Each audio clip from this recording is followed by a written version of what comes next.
आज से 10 साल पहले कांग्रेस का जमाना था। आप में से कुछ लोगों की चैनल्स और अखबारों में जंतर मंतर की एक बीट होती थी, रिपोर्टर होते थे जंतर मंतर की बीट के। अब जंतर मंतर से कैमरा छू मंतर। अब जंतर मंतर पे आपको कैमरा नहीं दिखते। अन्याय के पीड़ित लोग जंतर मंतर पे बैठे हुए दिखेंगे, लेकिन वो दिखाए नहीं जाएंगे। ये है अन्याय काल। क्यों? आपकी भी गलती नहीं है, मुझे मालूम है। इन कैमरास के पीछे जो आंखें हैं उनमें आंसू हैं।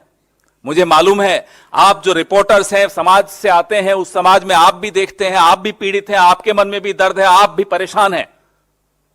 इसलिए आपकी गलती नहीं है। लेकिन मीडिया की यह स्थिति आ गई है, माफी चाहता हूं, बड़े दुख के साथ ये कहता हूं कि अब साहेब का पिछले इवेंट से अगला इवेंट कितना बड़ा होगा, यही चिंता है। पिछला वाला इवेंट तो इतना था, अब इससे भी महान इवेंट होगा। साहेब के इवेंट्स और मीडिया, पूरा देश 10 साल से इसी में व्यस्त। तो अब इन जो जंतर मंतर पे हमारे नौजवान साथी बैठे थे, प्रधानमंत्री से मिल नहीं पाए, कैमरा से रूबरू हो नहीं पाए, राहुल जी से मिले।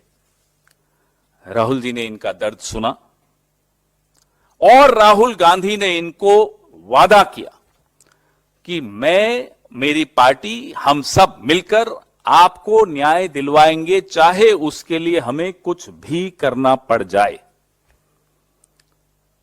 और राहुल गांधी की जुबान से निकला हुआ शब्द लोग जानते हैं कि वो फिर पत्थर की लकीर है।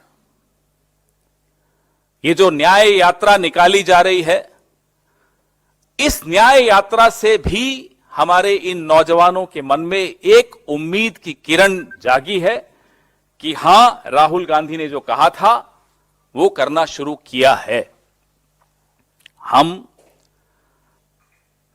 यह भी जानना चाहते हैं प्रधानमंत्री जी से कि जो इन नौजवानों से 100 करोड़ आपने इकट्ठे किए, वो इवेंट्स में खर्च हो गए या अभी बचे हुए हैं, या अगले इवेंट की तैयारी के लिए हैं।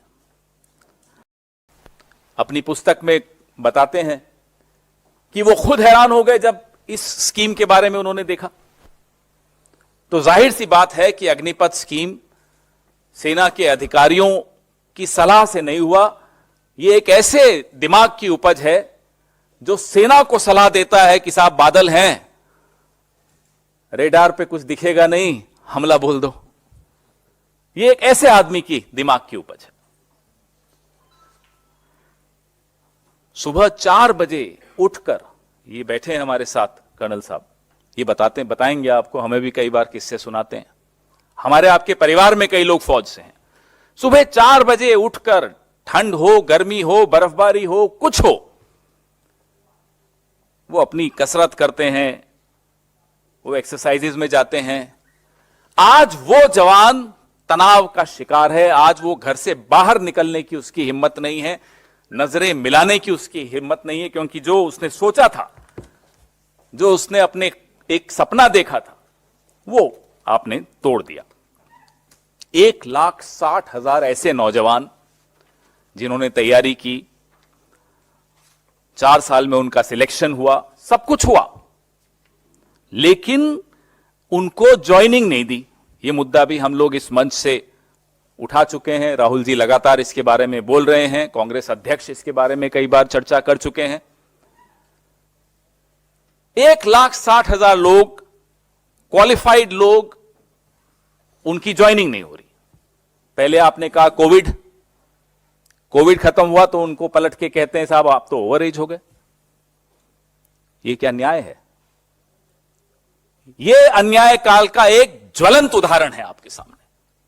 नौजवानों के साथ कैसे अन्याय हुआ, और उन नौजवानों के साथ जो आपको, जिनसे आप उम्मीद करते हो कि सीमा पर जाकर वो आपके लिए लड़ेंगे। लड़ी तो हथियारों से जाती है, लेकिन जीती हौसलों से जाती है। आप हजारों करोड़ रुपए खर्च करके मिसाइल्स, तोपें खरीद लो, लेकिन इन मिसाइलों को, इन तोपों को चलाने वालों का अगर मनोबल टूटा हुआ हो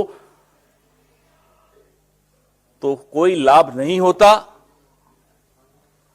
हौसला बहुत बहुत जरूरी होता है किसी भी जंग को जीतने के लिए। हम बार बार राहुल गांधी लगातार अग्निपथ स्कीम के विषय में क्यों बोल रहे हैं, क्यों बार बार वो अपनी चिंता जाहिर करते हैं? क्योंकि अग्निपथ योजना एक ऐसी योजना है जिन्होंने पिछले 70-75 साल में जो सरकारों ने सेना को एक रचना उसकी स्ट्रक्चर की थी, उसको ये योजना छिन्न भिन्न कर रही है, बर्बाद कर रही है। ना केवल सेना का मनोबल के साथ खिलवाड़ हो रहा है, लाखों लाखों नौजवानों के जो सपने हैं उन पर भी एक तरह से इस स्कीम ने हमला बोला है। आप घर किराए पर ले सकते हो, गाड़ी किराए पर ले सकते हो, फर्नीचर भी किराए पर ले सकते हो, लेकिन फौज को आप किराए पर नहीं ले सकते, जवान को आप किराए पर नहीं ले सकते। अगर वो सीमा पर जाकर अपनी जान की बाजी लगाता है तो वो इसलिए नहीं लगाता कि उसको कोई तनख्वाह मिल रही है इसलिए वो तैयार है। उसके मन में एक आत्मविश्वास होता है कि मेरे बाद मेरे परिवार के साथ पूरा देश खड़ा है, सरकार खड़ी है, कोई खड़ा है। जो वो विश्वास है, ये अग्निपथ स्कीम उस विश्वास को खत्म कर रही है।